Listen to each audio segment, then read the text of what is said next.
Приветствую, друзья! Сегодня мы поговорим о достаточно новой интересной модели ТВС-наушников от компании Away под названием TA8. Среди прочих достоинств здесь можно отметить наличие 10-мм графенового излучателя, активного шумоподавления, режима звуковой прозрачности, водозащиты по стандарту IPX4 и, что не менее важно, игрового режима с минимальными задержками.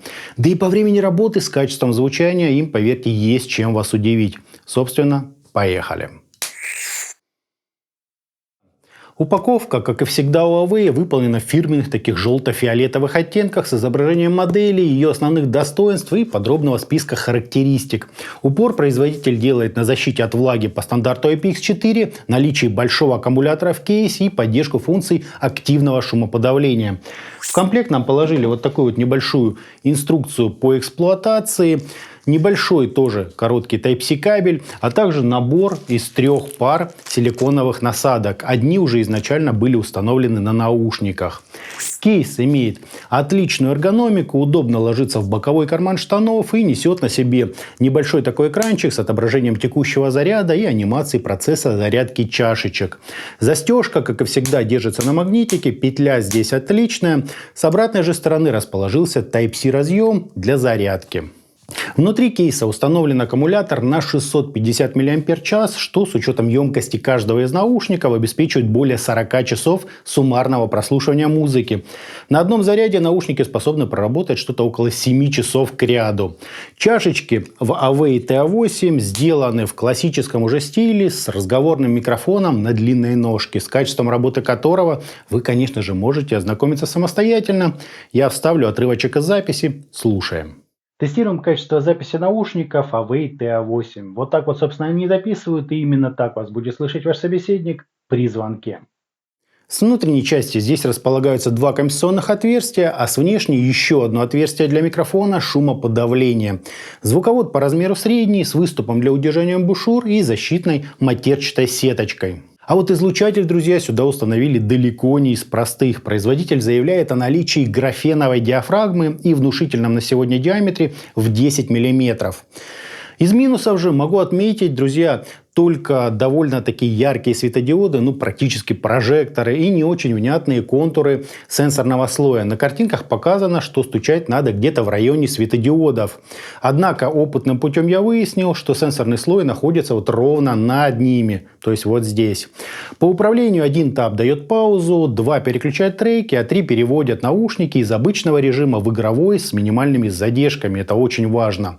Кстати, этого не было в инструкции. Переключение типа шумоподавления происходит при помощи удержания пальца на сенсорном слое. Причем нам доступен как обычный режим подавления шумов, так и режим звуковой прозрачности.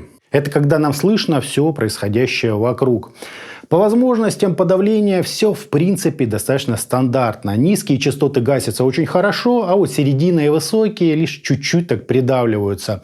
Режим прозрачности тоже без рекордов. Окружение примешивается в основной сигнал, но лишь вот так вот немного. По стабильности же сигнала могу наушники исключительно хвалить. Отлично реализована антенна, тут ничего не скажешь. Из кодеков нам доступен только базовый SBC и куда более качественный AAC, увы, без популярных aptX и LDAC. От воды защита имеется, однако будьте внимательны, это IPX4, который гарантирует безопасность только от влаги. То есть совсем легкий дождичек и под наушники, конечно же, переживут. А вот что-то серьезное, маловероятно.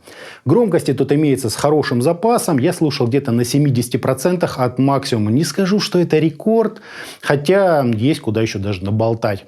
Беспроводная зарядка и датчика приближения у данной модели нет, однако музыка у меня сама включается при установке чашечек в уши. Долго я не мог понять, в чем же тут скрыт фокус, пока не заметил, что при установке я автоматически касаюсь сенсорного слоя, от чего и происходит то самое снятие музыки с паузы. Удобно, друзья. Вот это вот ничего не скажешь, без автоматики, все на рефлексах. Задержки у наушников минимальные, плюс есть специальный игровой режим, кому он нужен. Да и в паузах шума от работающего усилителя я лично здесь не слышал. То есть в этом плане, друзья, все просто прекрасно. В уши модель мне села прекрасно, удобно и с превосходным уровнем пассивной звукоизоляции. Спасибо за то отличным комплектным насадкам. В целом никаких критичных вопросов в плане использования за 2 месяца, я признаюсь, я, друзья, так и не нашел. Вот так вот это все и выглядит.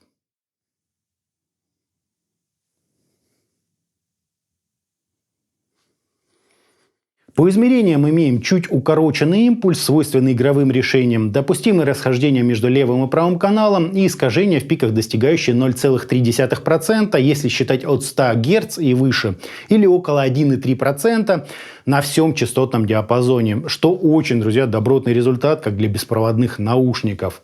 Фаза ведет себя вполне предсказуемо, затухание на 30 и 60 дБ составляют около 80 и 100 миллисекунд. АЧХ же имеет подъем низких частот на 8 дБ, легкое выделение области разборчивости, аналогичную компенсационную яму и пик на 8,9 кГц для усиления детализации, ну и дабы вернуть звучание хоть немного воздуха. Общая же частотная кривая заходит за пределы 20 кГц, хотя на коробке нам отчетливо написали диапазон 20 Гц 8 кГц. По факту же имеем качество гораздо выше, чем было заявлено. Возможно, решили так перестраховаться. По подаче тут очень сочное естественное звучание с достаточно сильно акцентированным басом и заметно притушенными верхними частотами. С точки зрения баланса, подобное распределение частот часто называют темным. Бас здесь, на мой вкус, перенасыщен, чего иногда даже отдает гулкостью. Текстуры слегка смазаны, что, конечно, придает такой дополнительной мягкости, но и при этом чуть скрадывает детали. Серединка теплая, мелодичная, с довольно крупными образами и четкими контурами виртуальной сцены. Что, как вы понимаете, происходит из-за убранных на второй план высоких частот. То есть звук такой басовитый, теплый, с хорошим уровнем передачи эмоций, но нацеленный больше на макро, без подсвечивания микронюансов и усиленной тембральной проработки. Если сравнивать героев обзора, например, с Weiser C3.2, то у последних при правильной посадке еще больше баса и лучше передача всяких мелких нюансов. Однако звучат Weiser не столь естественно и комфортно. КЗ SK10 намного резче, светлее, но проигрывает по массе и глубине. Skullcandy Sash Evo по АЧХ сильно напоминают наши AV T8, однако там все куда ярче, более подсушено и на фоне героев обзора звучит как-то прям пресновато. Blackview Airbuds 5 звучат, наверное, ближе всего, с поправкой на уровень высоких частот. Ну а Tronsmart Apollo Air я бы рассматривал как эдакую улучшенную версию TA8, но и там не все так уютно и хорошо. То есть герои обзора отстроены несколько иначе, чем указанные модели конкурентов. Здесь все куда насыщеннее, в правильном смысле музыкальнее. Да и сидеть в них можно намного дольше, чем в остальных наушниках.